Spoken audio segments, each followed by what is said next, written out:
So I was supposed to do news of the week yesterday, and the reason why I waited till Sunday and waited an extra day is I was hoping maybe I can squeeze a couple of news topic to make it on this board to talk about the news of the week. Turns out that was not the case, and when I woke up looking at some of the news topic to talk about, there wasn't really anything worthy to be on the board, and most of them was just talking about, the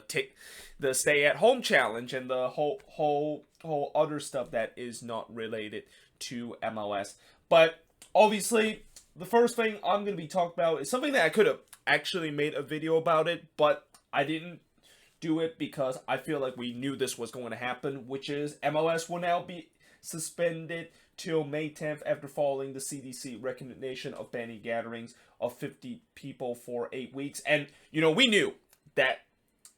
it was super optimistic, the fact that the league could restart in April, and especially how it seems like the whole coronavirus outbreak has just gets worse and worse every single day, and that we're not even getting close to being contained. That I knew there was no way in the world we are going to be back in April, and I would even say that maybe we might not even get back on May 10th, and this might actually won't blow over until we get into the summer. And this is not me being kind of a little bit pessimistic and kind of being a little bit negative about this stuff, but if you think about it, of the whole situation that is going on, it just feels like it's getting worse and worse every single day. And I know I'm trying to stay optimistic, and I know a lot of MLS fans want to stay optimistic and hope that this thing eventually will go away as we hit close to the summer. But right now, it's kind of hard to stay optimistic when you hear all those figures and all those stats number that has kind of proved to you that it seemed like every single day this have just gets worse and worse every single day. So I won't be surprised this won't be blown over until we get into the summer, and it will be very interesting to see what's going to happen if the league does restart in the summer. A member of the NYCFC supporting department have tested positive for COVID-19, which that wasn't the saddest news of this week, because the saddest news was that a 34-year-old LAFC season ticket holder fan has died of COVID-19. I'm pretty sure a lot of people have heard about this news because it's actually made national news too. And yeah, it's sad that I think this is the first case where we have either a player or a fan or even a supporting staff of a team that have been killed because of this coronavirus disease. And my thoughts and prayers is certainly with his family. And as much as this is kind of sad to see, this is kind of the reality that we're living in right now. And you just hope that again, hopefully this does get a little bit better. I mean, we're just really in the middle of this right now, and as I said, it just feels like every day it just gets worse and worse and stuff like that. But again, you also want to be a little bit optimistic and just don't want to keep being too negative and saying that this is just gonna get worse throughout the entire spring and heading into summer. And basically that is what it is. Taylor Twellman have said that MLS could get on a European schedule once the season resume, and this is something that is not new, and that I think Taylor Twellman basically said that just so that he could of course get some attention, because he always loved to get attention, and sometimes he gets attention for the wrong reason. But MLS getting on a European schedule, there's a reason why. There's a lot of reason why that will not work, because one of the biggest reason why that will not work is because you cannot have games in like cities like New York or Boston or even in Minneapolis or even in Toronto or Montreal during January, and when you have a regular season then. Now, the argument to that is, well, why don't you just have like a winter break like what some La Liga, Bundesliga, and even as far east in Europe as the Russian Premier League decided to have like a 2 to 3 month winter break, so that they can of course deal with some harsh winter, which that's a good idea. But here's the other problem with MLS having a European schedule. It's basically going to be conflict, and MLS is basically going to go against the likes of NFL, NBA, and also NHL kind of games. And I'm pretty sure that when NFL season begins, nobody is going to watch MLS. Like, NFL is still the king of the sports league here in America, and it received the highest TV rating of any other league that is right now in America. Although I know the NBA is started to slowly catch up, but NFL is still king here in the States. So there is no way in the world if you have MLS game doing an NFL season, and especially how since MLS and NFL both are kind of in terms of schedule wise are kind of similar, where each week you have like one game, and MLS, of course, they will have like the weekend game. And I didn't even mention about college football too, where MLS, if they're gonna have their games on Saturday, they're gonna be competing with college football, and there's a lot of people that also love to watch college football as much as the NFL is. And that is going to be something that MLS is going to have to compete, and that is also going to be something that MLS is probably going to lose in terms of TV rating if they're going to compete with the NFL and college football in terms of the TV rating. So, yeah, there's another reason why it's a bad idea. But again, we are basically running out of option in terms of how are we going to get the MLS season, what's going to happen once the MLS season does resume, and whether or not are we actually going to have the whole remaining 32 games that we have left in the season. I mean, I know there's been a lot of people and some MLS officials have said they're very optimistic that they are going to play the remaining 32 games, but if they start in the summer and you want to play the whole 32 game, even if you decided to play every single midweek, it's still not going to be enough in terms of getting the season done before the end of this year. So, yeah, it will be very interesting to see what kind of strategy they're going to do once the season starts. Like, I'm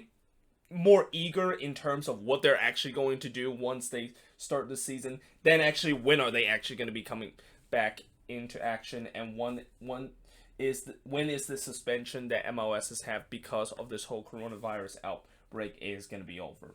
But finally, in terms of news of the week, and this is something that I probably would never do, but we are living in a world where esports is basically the dominant point of sports, and that, if there's any sports that you of course can watch besides those reruns of those classic match that is going on, which, by the way, speaking of which, on Monday or Tuesday, I think I'll do this on Tuesday since Monday I'm usually busy, but on Tuesday I will do a recap video of some of those classic matches that's been shown on the MLS YouTube channel and their website. And the one that I'm going to do is the famous double post game, where that was the game when Portland, of course, won on penalty kick over SKC 7-6. But it's also a game that it's known as SKC hitting the post twice, or one of the player, which I won't name it until we get into that video, had the unfortunate honor of hitting both posts that, if he would have scored that one, SKC would have won that penalty kick shootout. So I will, of course, talk about that and do a little recap in terms of that game on Tuesday, as part of just kind of me trying my best to find content during a period where MLS is in a suspension state, and that it's pretty much like it's the extended off season that MLS is in. But the other thing that I will also talk about is the esports resort, and maybe I might even think about, I don't know, should I think about just in the future esports resort video where I'm just going to make a separate video and not mention in the news of the week? Because the problem with the esports resort is that they don't really, well, they do show replay of some of these games, but I mean, I'm not going. It's gonna be hard to take notes in terms of those esports kind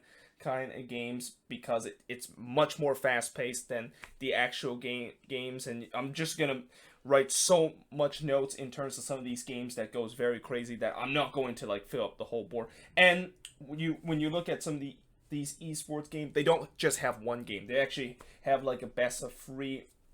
situation where I think besides the RSL versus New England game, all of the remaining esports kind of matchup are are kind of like a best of 3 resort, and that's why I wrote like game 1 and game 2, even though if you look on the league website, they basically said this is leg 1 and this is leg 2, and overall the winner of both leg, or in terms of the accurate score, that will be the winner of the reserve. So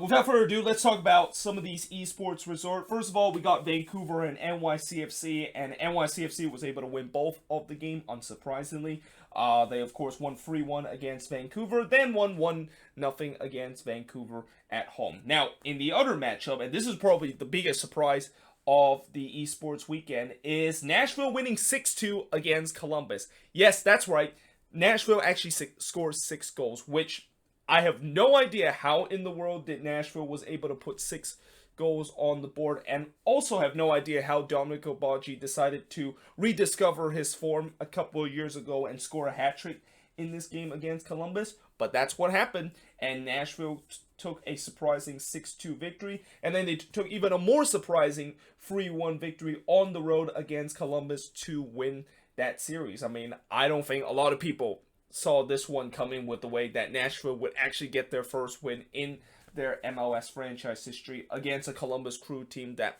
many people thought that they were the dark horse heading into this season. The next resort is also a little bit of an upset. Minnesota, of course, the Loons have been one of the best teams in the league, but they lost 2-0 in the first game against Montreal. Then, in the second game, both of them drew 2-2, so they had to go to a decided third game, which Montreal won again 2-0 against Minnesota, and hand Minnesota their first loss of the season. And, you know,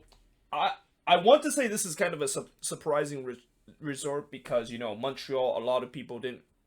think that they had a chance against a Loons team that just have ran riot in their past couple of games. But, you know, Montreal is also a team that is doing very well this season, and that they have, I don't think they actually lost a single game this season. You know, they won, I believe, 2-1 against New England in their first match, and drew 2-2 against FC Dallas in a game that they probably should have won if they didn't blow a 2-0 lead. But still, it's kind of surprising that Montreal was able to pull off the upset against a Minnesota team that looked like they were the class of the league in the beginning of the season. Now, one resort that is definitely not a big surprise is the Quakes getting absolutely demolished again, and they lost 6-0 against SKC, which is the second week in a row that the Quakes have just get absolutely demolished. Or actually, no, this is the third week in a row that the Quakes have got absolutely demolished. Because remember the last week game against Philly when they lost, I believe, was it 4-1 that they lost or 2-0 that they lost? But either way, they got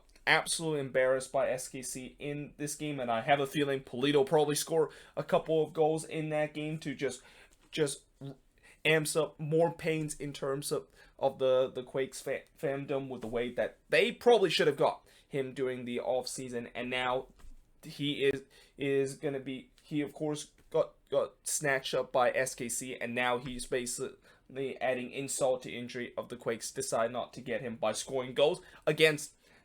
them. And then in the second game, the Quakes did a little bit better, but they still lost to SKC, and they lost 1-0 in that game. And in terms of the other games, Colorado with a 4-2 win against Houston and a 3-1 win against the Dynamo in the second game. This one isn't really a big surprise because the Rapids have been one of the dark horse team heading into this season. I mean, Columbus, obviously, they're the dark horse of the Eastern Conference. Colorado is basically the dark horse heading into the Western Conference. And then in the final match, RSL, of course, only playing one game for some reason, because apparently game 2, they're saying that the coronavirus outbreak is just too much in Boston. So even esports, in the esports world, we can't really have a game 2 there. So they only play one game, and it was RSL winning 3-2 against New England to once again strengthen their cases of why they are one of the toughest teams to play when RSL is playing at home against an MLS opponent. But yeah, either way, that is pretty much it for the news of the week. Let me know in the comments below, what do you think of these news, and if there's any other news that I've missed. Probably some of the news that I didn't talk about is in terms of more MLS owner decided to try to help this whole whole outbreak by donating a bunch of money. I know Arthur Bank donate a further 5.2 million. What was that Charlotte owner name? I know his last name is Tippett, but I forgot what was his first name. But he also donated around $2.3 million in terms of donation funds toward this whole coronavirus outbreak situation. So besides that, there isn't really any other news that I have missed besides the whole stay at home challenge, which is just gone viral around Twitter. I mean, I've been seeing every single, not just fans that is doing it, but I see players, coaches, and even referees are doing this stay at the home challenge with the way that they're just kind of like juggling toilet paper as the thing that they use for a ball, which again, as I said in the last video, I don't understand why do they need to use toilet paper as a way to act as kind of like a soccer ball to juggle on their feet, because you know, if you use that, then you basically cannot use that toilet paper anymore unless you want to be kind of a little bit gross and decided to just use the same toilet paper that you basically decide to juggle with your feet a couple of seconds ago doing this challenge. But either way, hope you guys enjoyed this video, and I of course will see you guys next time.